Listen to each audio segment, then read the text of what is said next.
Oi oi, day 5 of lockdown. Are you surviving? First day of the kids homeschooling.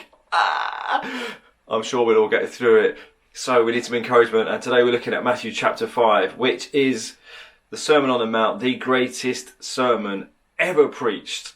If you've not read it, I encourage you, go on Google, type in Matthew 5 and have a read later on. There's so much we could pick from here, and how am I going to pick just a few things?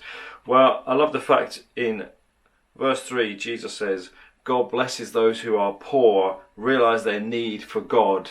The kingdom of heaven is theirs. So you can be poor in spirit, you can be poor physically, you can be poor emotionally, you can be poor in lots of ways. But what's key is that you realise you have a need for Jesus.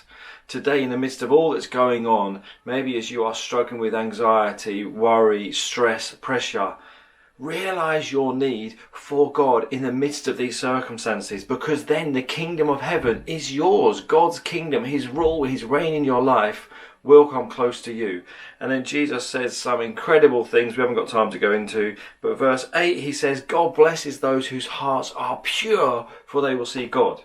I don't know about you, I would love to see God right about now. In the midst of everything that's happening, either people completely panicking because of the impending disaster that's about to come, or people who are really suffering, who've got coronavirus, people are dying, medics having to deal with horrendous situations, or people just being selfish and stockpiling for themselves. I really want to see God. But the way we do that, Jesus says, is if you have a pure heart. Maybe spend a few moments today questioning, do I have a pure heart? Because who do you measure against? You measure against God, who is ultimately pure. Then Jesus, loads more incredible stuff you could say, but how about these for some cracking lines? If you are angry with someone, verse 22, you are subject of judgment. It's not just you must not murder, he says. If you're angry with someone, wow. I know that I've been angry. I'm subject to judgment. He carries on, he says, you know what, it's not just about committing adultery, verse 28. If you look at someone with lust in your heart, you've committed adultery in your heart. Boom! Jesus doesn't mess around. He takes it next level. What does it mean to be pure in heart? He's saying it's not just the action, it's your heart, it's the thoughts, the processes. Then he carries on, verse 39. Take even further.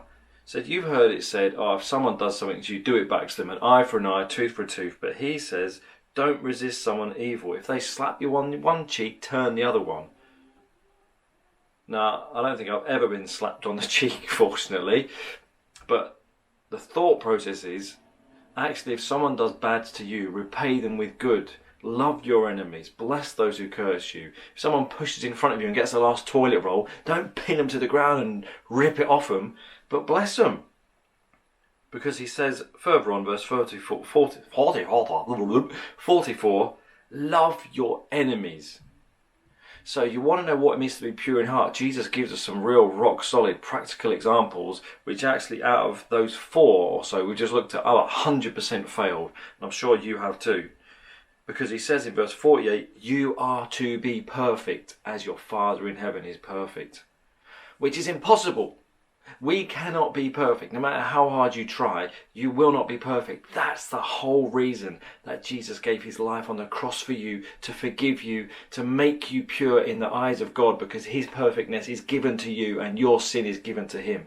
If you've made that decision, thank God he's done that. But let's work hard to reflect him to the world around us. Let's not be lazy and say, I'm forgiven, I can do what I want. Let's be pure. Let's seek after God's ways and try and react like him today. And trust me, there will be testings come your way that will push you to not behave like that. Let's ask God in this time of being on lockdown, of being close to him, to make us more like him. Now, please do let me know how I can pray for you. If you're going to be encouraged by some other Bible verses, send me a message. I'll try and find you some and send you them, because after all, I ain't going nowhere other than just trying to stop my kids from killing each other. I mean, teaching them how to homeschool. Please do share this message on Facebook. Be encouraged. God is with you in the midst of what you're going through. Keep seeking him, and I'll see you tomorrow. Cheers.